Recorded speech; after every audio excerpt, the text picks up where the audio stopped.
जय हिंद बच्चों। तो लेकर आ चुका मैं आप लोगों के लिए ज्योमेट्रिक प्रोग्रेशन का एमसीक्यूज का वीडियो। फटाफट देखिए इसमें क्या कहा जाता है। The nth term of GP whose first term is a and common ratio is r is given by. तो ये फॉर्मूला तो आपको ऑलरेडी बता रखा है मैंने, राइट। पहला नहीं है, आर की पावर n-1 होता है। तो ये आपके पास ऑप्शन नंबर सी या ऑप्शन नंबर सी याद रखिएगा। T n is equal to a r to the power n-1। This is your general formula, general term for GP, which is important. Again you will use here, right? Okay, next, if the first term common difference, why common difference? It is common ratio, yes.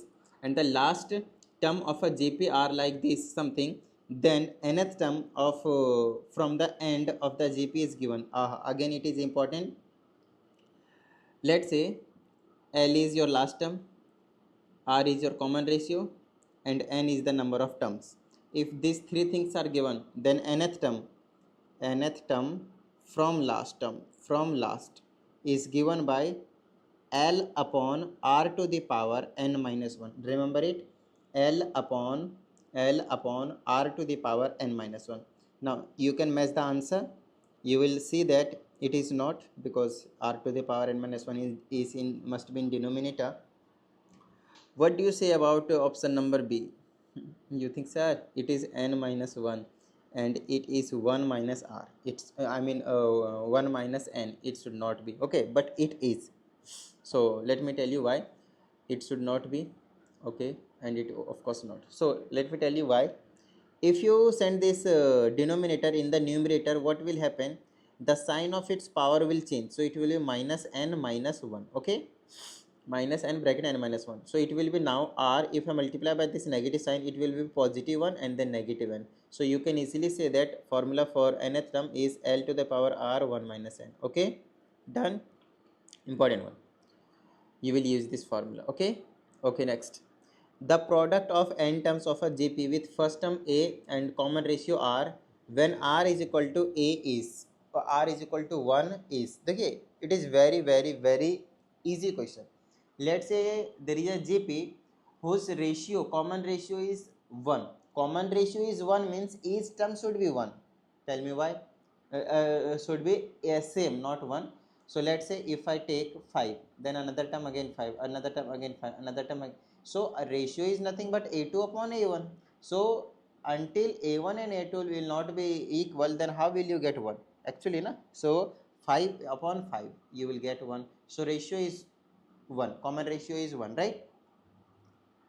Now what you have to do is, see, this is 5, this is 5, this is 5, this is 5. If I tell you that product of n term of a GP is, what should be? Product. तो product कैसे करेंगे फटाफट देख लीजिए.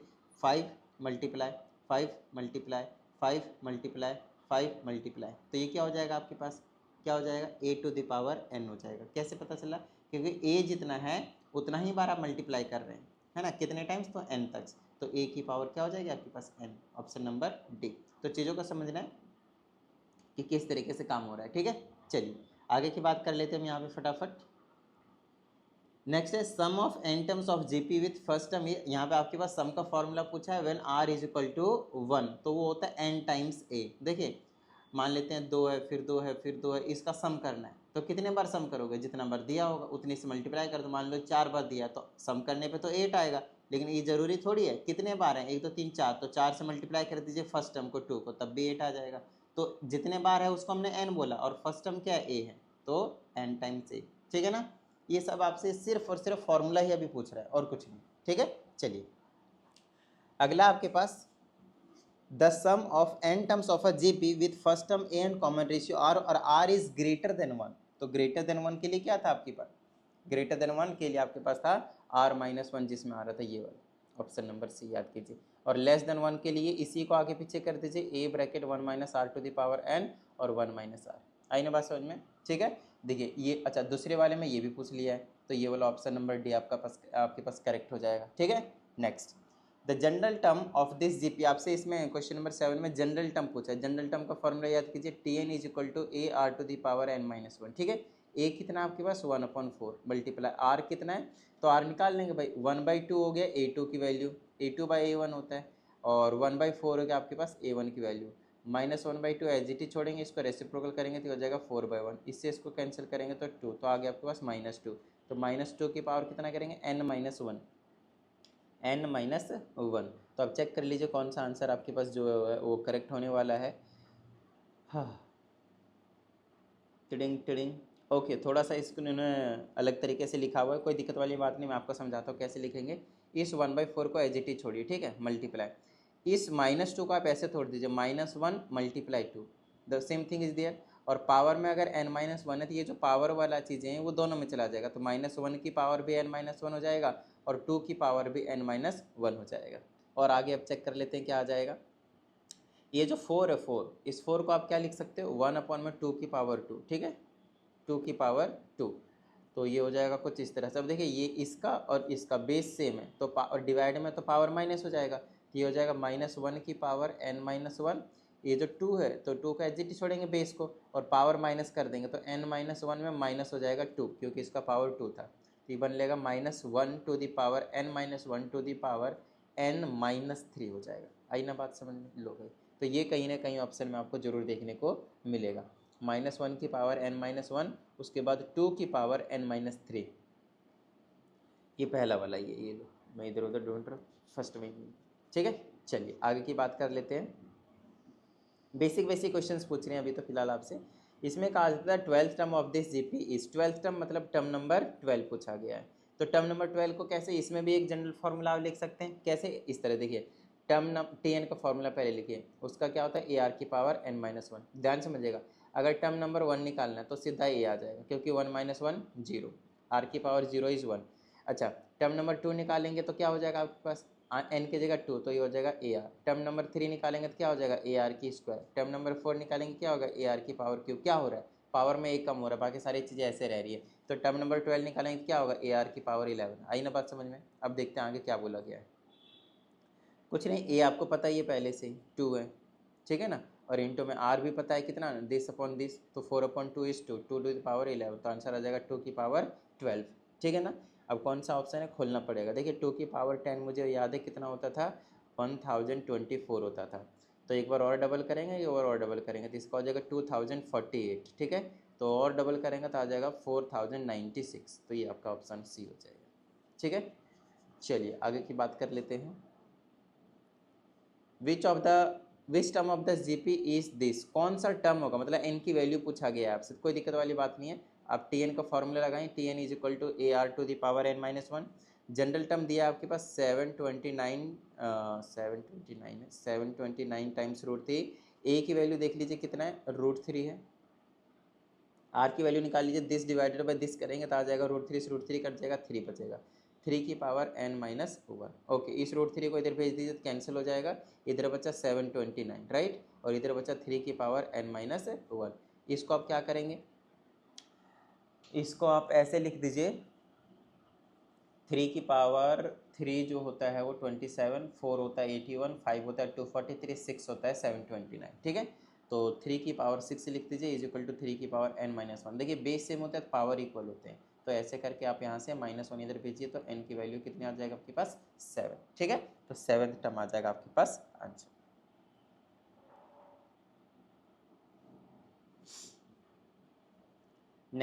Next it is your A1, A2, A3, AN is a GP having common ratio R and K is a natural number such that K value is like this, then R is equal to। तो फटाफट देख लेते हैं, A1, A2, A3 जो है AN तक एक GP है, चलिए ठीक है। इसमें कहते हैं कॉमन रेशियो R है and K is a natural number. K कहाँ से है, K इसमें तो कहीं पे है ही नहीं। अच्छा okay, K is a natural number such that value of K lies between 3 is greater than K and less than N। Okay, then R is equal to, तो R का फॉर्मूला वही होने वाला भाई, A2/A1, ठीक है। चलिए, तो K की वैल्यू नेचुरल नंबर बता रखा है और कंडीशन दे रखा है K की वैल्यू 3 से ग्रेटर होगी, N से लेस होगी, मतलब K की वैल्यू क्या हो सकती है, 4 हो सकती है, 5 हो सकती है, 6 हो सकती है, 7 हो सकती है, सो ऑन। अब यहाँ पे बच्चे यही मार खा जाते हैं जिनको ये पता होता है यार R की वैल्यू तो बस A2/A1 होता है, ऐसा ज़रूरी नहीं है। R की वैल्यू A3/A2 भी हो सकता है, R की वैल्यू A4/A3 भी हो सकता है।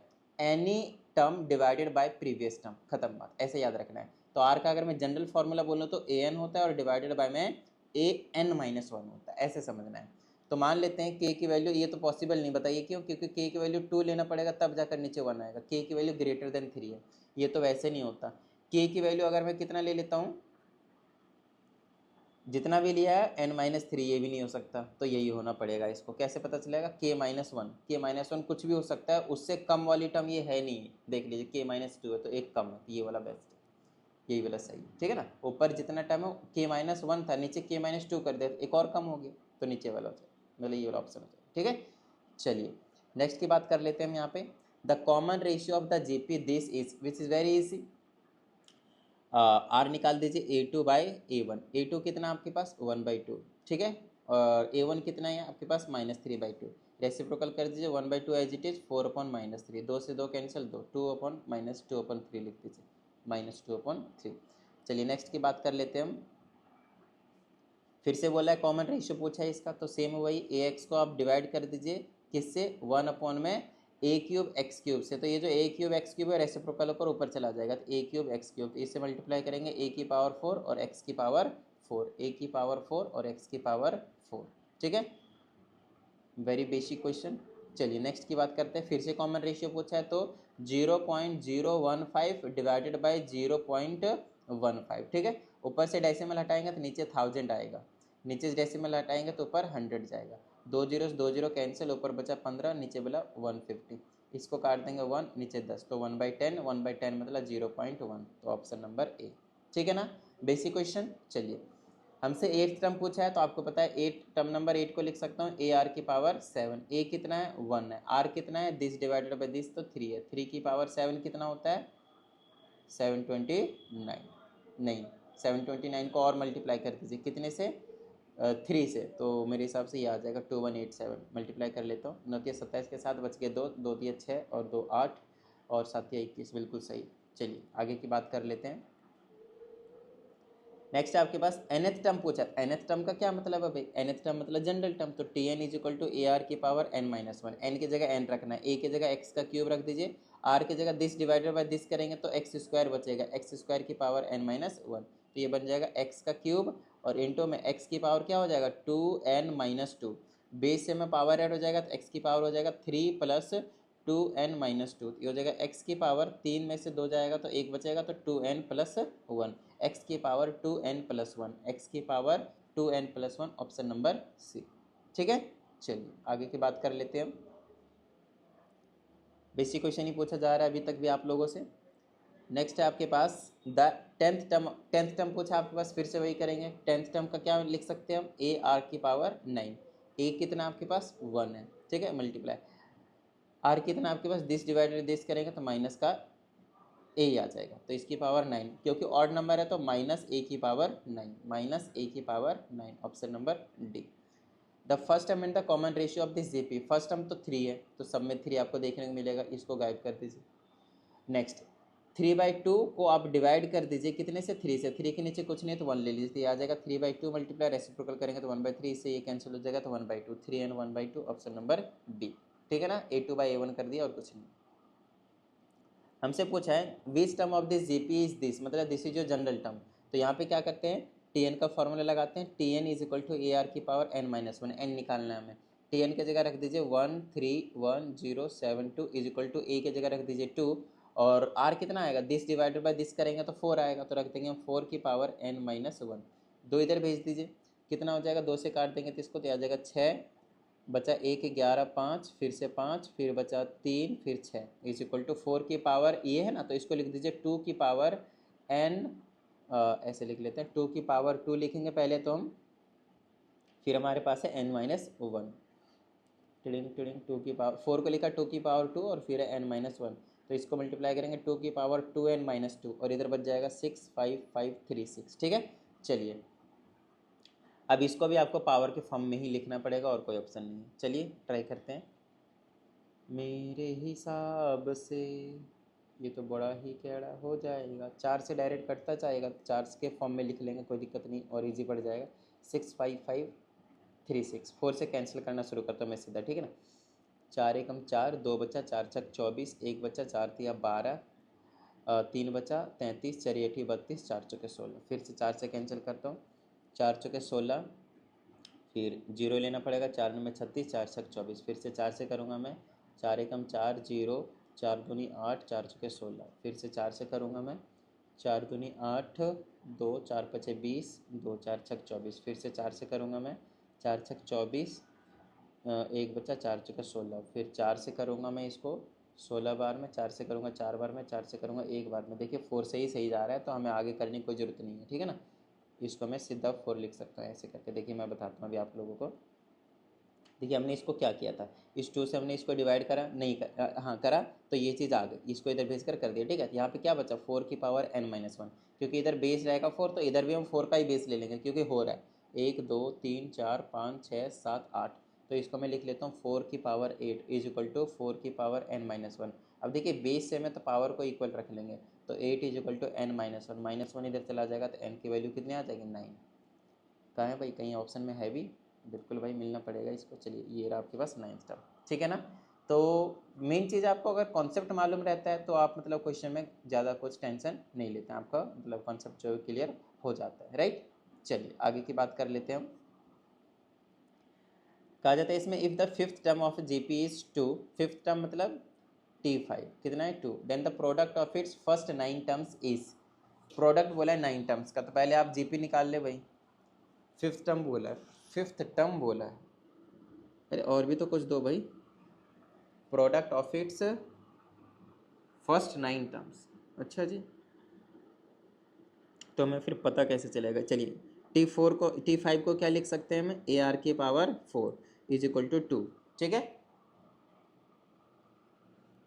और इसको दिमाग ऐसे लगाना पड़ेगा, ऐसा करते हैं, इसको हम पहले टोटल 9 टर्म्स लिखना ही पड़ेगा, तो ऐसे करते हैं first term is A, first term is A, फिर AR, फिर AR स्क्वायर, फिर AR क्यूब, AR की पावर 4, AR की पावर 5, AR की पावर 6, AR की पावर 7 और AR की पावर 8 करेंगे, टोटल 9 टर्म्स हो जाएगा ना।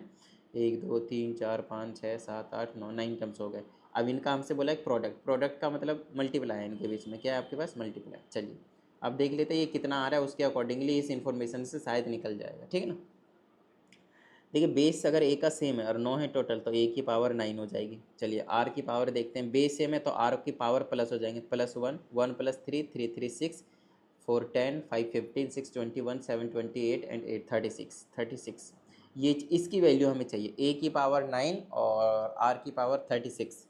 तो यहाँ से कैसे मिल सकता है, अगर मैं दोनों साइड पावर 9 ले लूँ तो ए की पावर 9 बन जाएगी, आर की पावर 36, बस हो गया आंसर। लो भाई दोनों की पावर कर दीजिए, दोनों तरफ पावर ले लीजिए, कितना 9, तो इधर भी और इधर भी, तो ये बन जाएगा ए की पावर 9 और आर की पावर 9 चौके 36, 36। तो 2 की पावर 9 कितना होता है, 512। 2 की पावर 9 कितना होता है, 5 की पावर 512। लो भाई ख़त्म बात। ऐसे करके आंसर थोड़ा सा आपको सोचना पड़ेगा, ठीक है। चलिए